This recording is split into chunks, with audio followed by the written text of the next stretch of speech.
నమస్తే, మీరు చూస్తున్న పీవీఆర్ న్యూస్. నేను మీ పీవీఆర్ యాదవ్.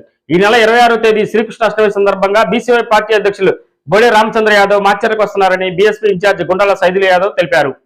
ఆయన మాచర్ల చెన్నకేశ్వర స్వామి దేవాలయంలో ఉట్టి కొట్టనున్నారని ఆయన వెల్లడించారు. ఈ సందర్భంగా ఆయన మాట్లాడుతున్నారు, చూద్దాం.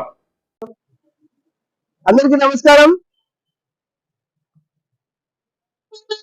పల్నాడు ప్రాంత ప్రజలకు ముఖ్య విజ్ఞప్తి, అందులో మాచర్ల ప్రాంత పట్టణ మరియు పరిసర ప్రాంత ప్రజలకు కూడా ముఖ్య విజ్ఞప్తి. ఈ నెల 26వ తారీఖు జరగబోయే శ్రీకృష్ణాష్టమి వేడుకలకు బేరింగ్ అండ్ డాషింగ్, యువకిశోరం, యాదవ జాతి ముద్దుబిడ్డ, అలాగనే ఈ మనువాద పార్టీల మీద యుద్ధం చేసేటువంటి శక్తి గలటువంటి ఒక యోధుడు శ్రీ బోడే రామచంద్ర యాదవ్ గారు అన్నగారు వస్తున్నారు. కాబట్టి ప్రతి ఒక్క గ్రామం నుంచి విరివిగా ఈ కార్యక్రమాన్ని విజయవంతం చేయాలి. మన యొక్క జాతి గౌరవాన్ని, మన యొక్క శక్తిని కూడా రేపు తెలియజేసి చెప్పేటువంటి ఒక గొప్ప కార్యక్రమం ఇది. అలాగనే ఆ పరమాత్ముడు శ్రీకృష్ణ భగవానుడు తనను స్మరించుకుంటూ మాచర్లకి మొట్టమొదటిగా విచ్చేస్తున్నటువంటి శ్రీ బోడే రామచంద్ర యాదవ్ గారి యొక్క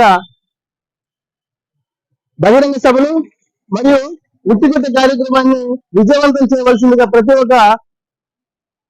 ఒక్కరిని కూడా వేడుకుంటూ ప్రతి ఒక్కరు కూడా తప్పక హాజరు కావాలని మనవి చేసుకుంటున్నాను. ప్రతి అక్షరం ప్రజల పక్షంగా నిరంతరం పోరాడుతున్న పీవీఆర్ న్యూస్ తెలుగు 4వ వార్షికోత్సవం సందర్భంగా శుభాకాంక్షలు తెలియజేస్తున్న సల్మాన్ రాజ్, మాచర్ల సర్వేయర్. నిరంతరం ప్రజల సమస్యలపై గలమెత్తుతున్న పీవీఆర్ న్యూస్ తెలుగు ఛానల్ 4వ వార్షికోత్సవం శుభాకాంక్షలు తెలియజేస్తున్న బొడ్డు చిన్న నరసింహారావు, ముదిరాజ్, 23వ వార్డు, మాచర్ల.